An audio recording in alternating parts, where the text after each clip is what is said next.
Amis généalogistes, bonjour. Dans cette vidéo, nous parlerons des démarches à faire en mairie, dans les associations généalogiques, mais également sur Internet. Pour des recherches de moins de 75 ans, vous aurez des démarches à faire en mairie. Mais attention, l'information sera consultable dans la parenté directe en fournissant la preuve de filiation. En règle générale, à l'accueil, sans rendez-vous, aux heures d'ouverture de la mairie, vous pourrez consulter les états civils. Vous pourrez également consulter les listes électorales, notamment les 2 dernières listes, et puis les tables décennales, classées par année et par ordre alphabétique. Si vous avez des recherches plus lointaines à faire, notamment sur les listes électorales ou des listes de recensement ou autres archives, à ce moment-là, il faudra écrire ou téléphoner pour obtenir un rendez-vous et bien préciser ce que vous voulez au niveau du service des archives de la mairie. Alors, n'hésitez pas à contacter la mairie concernée pour demander ses propres modalités de consultation. Dans le cas où vous ne trouverez pas de réponse dans les AD en ligne, il est fortement conseillé d'intégrer une association généalogique proche du lieu de vos recherches. Vous pourrez ainsi, en respectant les conditions de fonctionnement du groupe, et grâce aux bénévoles qui se déplaceront éventuellement dans les AD, recueillir des transcriptions d'actes avec une photo de l'acte, ainsi que l'accès à différents travaux de recherche organisés par l'association. Pour une période récente, si vos recherches sont éloignées de votre domicile, vous devrez démarcher personnellement les mairies. Si à la suite, aucune réponse n'est donnée à votre demande, seul un déplacement dans la région est conseillé.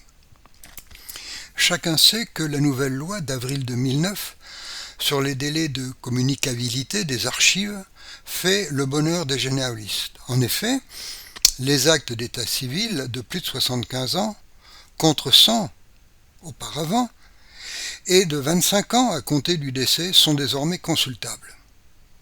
Si la loi a changé, malheureusement, la pratique et le terrain sont un peu différents. Tous les registres des mairies ne sont pas encore versés aux AD. Afin de formuler cette demande, utilisez le service public.fr. Le lien est sur votre vue. Attention, ce service est totalement gratuit, contrairement à d'autres sites. Il faudra vérifier si la commune concernée permet d'obtenir ce service en ligne. Une fois dans votre page de demande, il faudra choisir le type d'acte pour accéder à ce service en ligne. Donc les actes, vous verrez bien, acte civil, l'état civil, naissance, mariage ou décès, votre premier point. Ensuite, vous demanderez, toujours dans cette même page, le service en ligne, le formulaire, et donc vous cliquerez pour accéder à ce formulaire. Dans les fenêtres qui suivront, vous rentrerez le motif de la demande ainsi que la commune concernée par l'acte, donc le code postal et la localité. Une fois ce travail fait, l'ordinateur vous dira si la commune offre le service ou si elle n'offre pas ce service. Dans les deux cas, complétez soigneusement le formulaire de demande.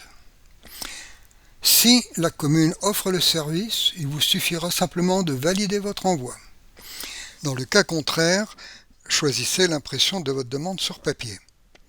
Il ne reste plus qu'à l'adresser à la mairie concernée. Si au bout de 8 à 10 jours vous n'avez pas de réponse, nous vous conseillons d'effectuer une relance téléphonique auprès du secrétariat de la mairie.